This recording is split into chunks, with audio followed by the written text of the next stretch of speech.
good to go. Ryan, hello. Congratulations on the movie. Congratulations on wrapping what is for now a near perfect trilogy. You know, I'd say perfect, but I need to keep some journalistic integrity. You gotta keep some. Come on, you can't go that far. Yeah, I'd be suspicious if it were perfect. Yeah. So I read an interview just after the release of Glass Onion, and you said that you hadn't started writing the third film yet because you wanted to fill in your final murder mystery blind spots. I just want to know what those were and if they ended up informing Wake Up Dead Man.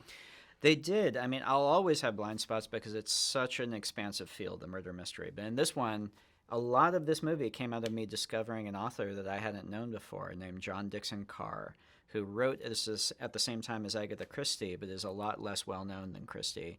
And he wrote almost gothic horror-toned impossible crimes. And he had an incredible detective, one of my favorite detectives in detective fiction, Dr. Gideon Fell, who's a great character.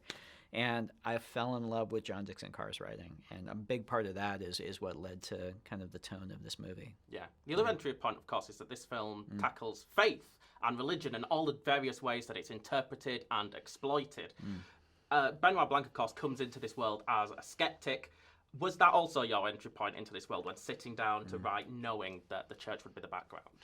Well, it was both, because I actually grew up very religious. I'm no longer a believer, but when I was in my teens and early 20s, my whole world was framed through my Christianity and through a relationship with Christ. So something that I have a very personal experience with, and I also have Benoit Blanc inside me too. So for me, it's less that I was coming in through Blanc's perspective. It's more that I'm both Father Judd, who's Josh O'Connor's character, and Blanc, and I'm kind of arguing with myself in the movie, and that's always leads to the best arguments. Yeah, I mean, Blanc is off screen for the best part of the first hour. We've got Josh O'Connor driving the movie. It's fantastic. It's after challenges another movie star in waiting performance from him. Yeah. I just want to know, was it a challenge to find the right actor for that lead? Because we need to have someone who we're willing to go on a journey with, knowing that, you know, the fun detective isn't going to be around for an hour. Well, we knew it was the crucial one, similar to, I mean, it's like Anna de Armas in the first film or Janelle Monáe in the second. It's the character that the audience needs to immediately invest in.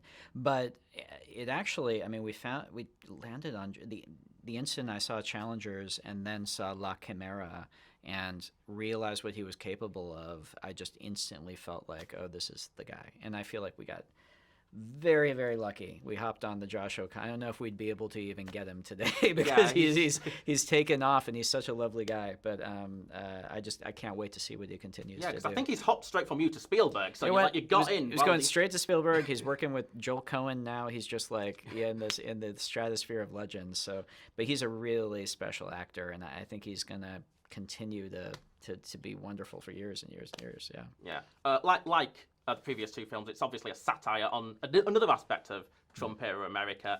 You have this strongman figure, the Monsignor, played by Josh Brolin. But, I mean, it's easy to say that he's a Trump analogy, but I feel like it's more complicated than that. That's not something that Brolin leans into at all. So I want to know what your inspiration was for that character.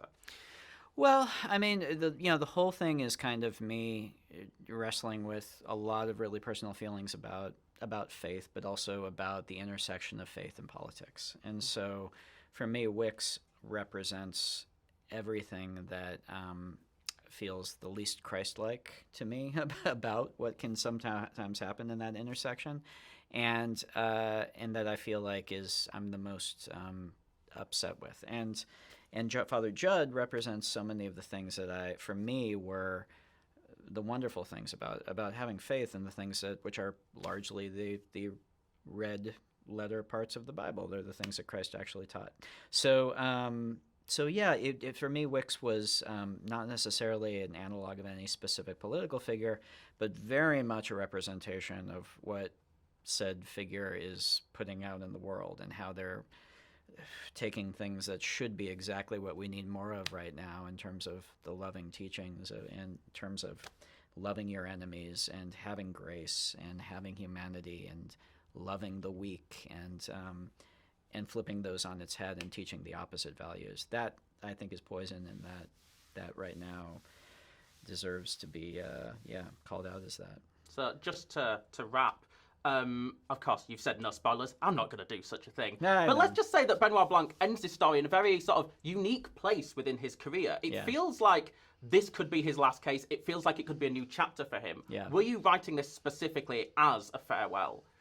No, not really. I mean, I look, I'm writing my next movie now. It's not another mystery movie. I'm doing something different next, but I would be the happiest person in the world if I could come back and keep making these the rest of my life. So I never want to write an ending. At the same time, each one of these movies, it's not like a episode of TV where it leads into the next one. I want each one of these films to feel complete and to feel like a satisfying novel on your shelf that you can read and have a wonderful ending with too. So that makes me very happy to feel that. To me, that means that this story felt satisfying and it felt like it got to a good conclusion with Blanc. I hope all of these movies do in their own way. Yeah, well, Ryan, I loved the movie, and just like I did with the first and second, I still feel like I could watch a dozen more of these. Appreciate it. So I'll yeah, try. no, I'll pleasure try. chatting with you. Congrats Thanks. again.